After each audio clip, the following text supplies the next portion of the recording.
Hey everybody, this is Jay Tony, and these are some of my thoughts. I've been thinking a lot lately about the idea of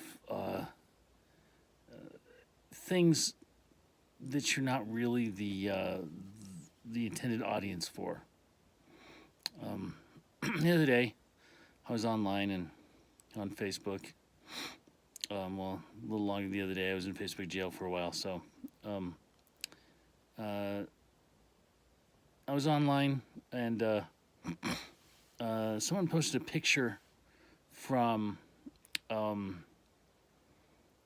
fashion show, a recent fashion show, men's fashion, with men wearing pants with huge balloon legs on the pants. Very big, very extreme stuff. And the responses were really pretty snarky and snotty and mean spirited about who would design such a thing, who would wear such a thing, etc.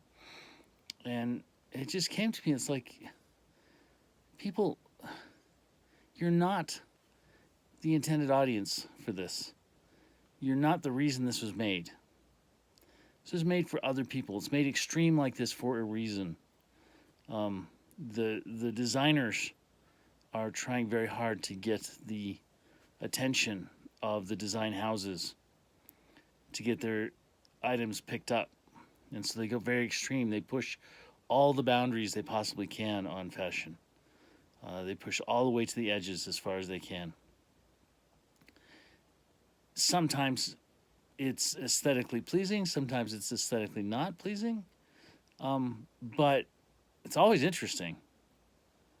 And if you stop being your own audience for it, the audience that you are normally thinking of, and start putting yourself in the shoes of the intended audience, you can see why they would want to do what they're doing, why it makes sense, and how eventually those big balloon legs might filter down into something that real people would wear. Real people meaning, people not in the fashion industry. Not that the people in the fashion industry aren't real, but you understand. You start to see how that can happen, how it can do something worthwhile. And but you have to get out of your own shell. You have to stop being your own audience, the audience you were, born with. I mean, you look at modern art. Another time that I did this comments about you're not the intended audience. A lot of people look at modern art very weirdly, like they can't deal with, for instance, white canvas art. There's lots of painters who do white canvases without any color, just one shade of white, and how, if you look carefully at those canvases, there's lots of things going on with texture, lots of things going on with paint thickness, with paint density, with washes of white over flat white, different shades of white coming together. Anyone who knows anything knows that there's like 100,000 different shades of white. You've heard, of course, 50 Shades of Grey is referring to the fact that we see 50 Shades of Grey. Same thing with white. And some of it having a little bit of color here and a little color there. And if you really look at those, and you step back from being the audience who is wanting to hang a portrait on your wall, an audience who wants to buy that painting for themselves, and look at it as a statement to the world about form and shades of color and texture and balance and shape and painting deeply into a void, a white void. All these things come out. You don't have to want to hang it on your wall to decide that it's worthwhile. You can step out of your own shell of your intended audience and become a different audience and look at it differently and still enjoy it. Um, uh, the other day, a woman was shown with a haircut, which is very geometric, interesting, very flat, very carefully cut haircut with these like block lines, beautifully done, really well done. And all these people were writing really crappy things about it. And this one woman wrote, uh, she wrote, just because you can doesn't mean you should. And I'm like, what does that mean? That's dumb. Why shouldn't someone enjoy that haircut? Either having it or enjoying a picture of it or whatever. Why shouldn't someone enjoy that? Just because you don't enjoy that doesn't mean other people can't and won't and shouldn't. I get really wild when people want to take away my enjoyment because they don't enjoy it. Another example that I come across a lot is when people make remakes of movies or make sequels to movies or reimaginings of movies. People come out saying, they're ruining my childhood. They're ruining, like if someone remakes Star Wars, they're ruining Star Wars. The original Star Wars is going to be ruined by this. And of course, it's not ruined at all. The original film is still there just fine. You can go and enjoy it all you want. You may not be the intended audience for the remake. If you don't want to watch it, don't watch it. Just shut up and let other people enjoy it. Let other people get excited about it. And I, of course, had to face this myself. Recently, word has come out that Netflix is making a series based on Wednesday Addams. And Tim Burton is going to be the showrunner, it looks like, or the major director, whatever. Major influence on it. And he's insisting that Johnny Depp play Gomez. Not the worst Gomez in the world. Not the worst idea for Gomez. I don't think it's horrible. But I personally felt sort of betrayed by Tim Burton's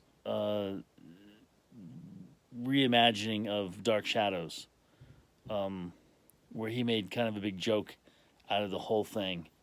Made a big joke out of the character of Barnabas Collins that he had Johnny Depp play. And I worry that he will need to get his fingerprints all over the Addams Family and make it horrible. And I am the intended audience because I'm such a big Addams Family fan. I am the intended audience for this. However, do I think they should make it? No. Do I want more Addams Family? Yes. Tons more. I want them to make it over and over again. But I'm worried about Tim Burton sort of messing it up. But I was careful to go in and say, hey, we'll see what it comes out as. My big hope is, of course, that they get Melissa Hunter, I think it is, who did Adult Wednesday Addams, a series of shorts that you can still see on YouTube and a couple of other places online. Highly recommend you looking it up. Adult Wednesday Addams. Addams, of course, has two D's, ADDAMS. Melissa Hunter is just nails it on every level. She wrote it, she directed it, she stars in it, and the whole 9 yards, and nails it. She nails Wednesday perfectly. And I really hope they talk to her about this if they're going to do it, because she is totally the Adult Wednesday Addams professor is how I think of it. She's got it down. So the thing is it's all about whether or not you're the intended audience, and whether or not that audienceship is something that you can step aside from to find some joy in the thing that's being presented to you. I've had a problem on my own site. A loved one saw some things on my site, my Facebook stream, some things I posted that used certain vernacular, strong language, and this loved one did not agree with that, did not like that at all. One of them was simply, this was a funny joke picture that I found somewhere, a meme that I found of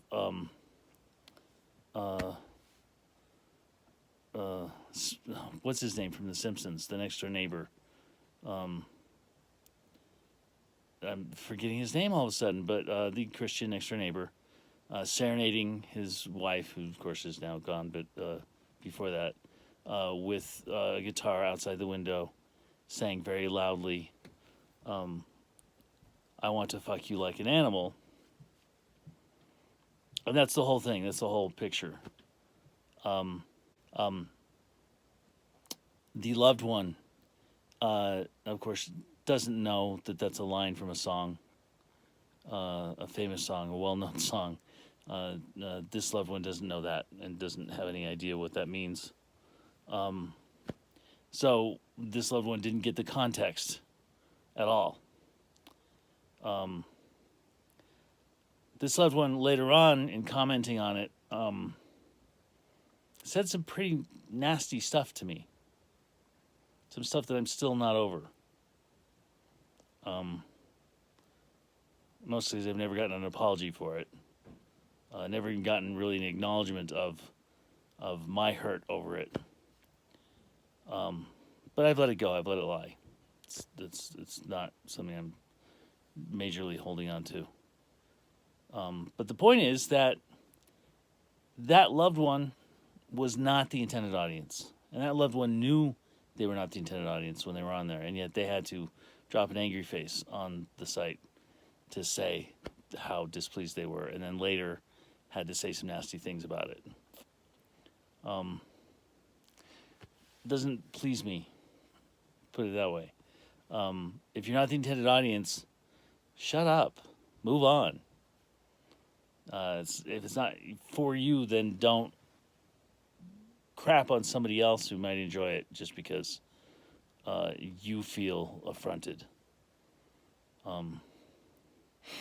It's funny because this particular loved one is to the right politically. And of course, this kind of thing is exactly what the right has named us as snowflakes for. Being offended by things. And making a fuss over that offense.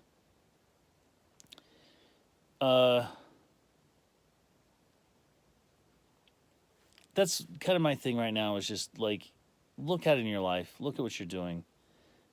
If there's something that you kind of don't like, before you decide that it's bad, take a step back and think, am I the intended audience? Am I the one that this is meant for? And if not, see if you can adjust your perspective to a point of understanding who the intended audience might be and the joy they might be getting out of it, the enjoyment that they might get from it. And maybe get some of your own joy out of that instead of ruining the joy for everybody else. I guess that's what I'm saying about it, is there's a lot of joy to be had out there, and there's a lot of people who are pissing on stuff to mess up other people's joy, and it's just not right. It's just not good, and we can do better than that.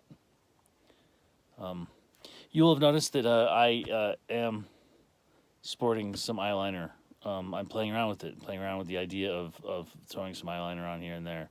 I'm not very good at it, so it's thick, it's big lines. It's not light and subtle like I like it to be. I'm working on that. If you like it, great. If you don't like it, you're not the intended audience. You're not the one I'm doing it for. This is the intended audience right here. I'm doing it for me. I'm doing it because I enjoy messing around with it, and I'm getting a kick out of it. And If you don't like it, go find your joy somewhere else. Or think about my joy and see if that makes you happier. That's it. Thanks a lot. Have a great night and good luck. Bye.